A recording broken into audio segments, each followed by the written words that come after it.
Hi everyone. எல்லாருக்கும் first வணக்கம் மற்றும் நன்றியை தெரிவிச்சுக்கிறேன். என்ன காரணம்னா, என்னோடய முந்தைய பதிவுக்கு நல்லதொரு ரெஸ்பான்ஸ் கொடுத்து, இனி வர்ற பதிவுக்கு நல்லதொரு ரெஸ்பான்ஸ் கொடுக்க போகிற எல்லா நல்ல உள்ளங்களுக்கும் நன்றியை தெரிவிச்சுட்டு, இந்த பதிவுக்குள்ளே உங்களை நான் அழைச்சிட்டு போகிறேன். இந்த பதிவில் எதை பற்றி பதிய வைக்கலாம் அப்படின்ட்டுருக்கேன்னா, தமிழ் மாதங்களின் 2வது மாதமான வைகாசி மாதமும் அதோட சிறப்புகளும். இந்த மாதத்தில் இந்த மாதத்தை மாதவ மாதம்னு சொல்லுவாங்க. இந்த மாதம் சூரியனார் மேஷ ராசியில் சித்திரை மாதம் பயணிச்சிருப்பார். மேஷத்துலேருந்து ரிஷபத்தில் பயணிக்கிற மாதம் வைகாசி மாதம். வைகாசி மாதத்தில் 63 நாயன்மார்களில் திருஞான சம்பந்தர், கலர் சிங்காரம், நன்றி அடிகள், திருநீல நக்கமுருக நாயனார் ஆகியோர் பிறந்துள்ளாங்க. தமிழ் கடவுள் முருகன் வைகாசி மாதம் விசாக நட்சத்திரம் அன்னைக்கு அவதரிச்சார். சிவபெருமான் பார்வதி திருமணமும் முருகப்பெருமான் தெய்வானை திருமணமும் நடைபெற்ற மாதமும் வைகாசி மாதம்தான். வைகாசி விசாகம், வைகாசி மாதத்தில் விசாக நட்சத்திரம் வர்ற நாள் ரொம்ப விசேஷம். அந்த நன்னாளில் தான் யமதர்மராஜன் அவதரித்ததாக புராணம் நமக்கு சொல்லுது. வைகாசி மாதத்தில் சிவபெருமானை போற்றி கடைபிடிக்கப்படும் விரதத்துக்கு பேர் ரிஷப விரதம்னு சொல்லுவாங்க.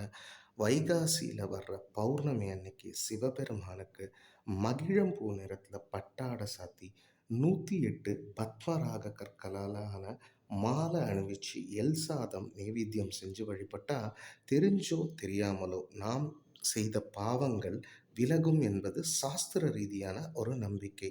அதே போல் காஞ்சி மகா பெரியவர் அவதரித்ததும் வைகாசி பௌர்ணமி நாளில் தான். ஆதி சங்கரர் தோன்றியதும் வைகாசி பஞ்சமி நாளில் தான்.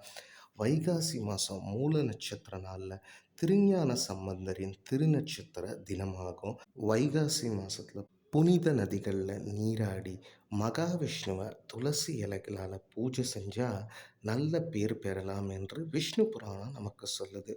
வைகாசி பௌர்ணமி அன்னைக்கு சிவபெருமானின் நெத்தியிலிருந்து வெளிப்பட்ட தீப்பொறியானது 6 குழந்தைகளாக சரவண பொய்கையில் தோன்றியது.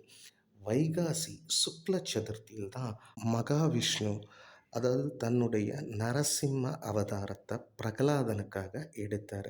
கௌதம புத்தர் அவதரித்ததும் ஒரு வைகாசி பௌர்ணமின்னு வரலாறு சொல்லுது.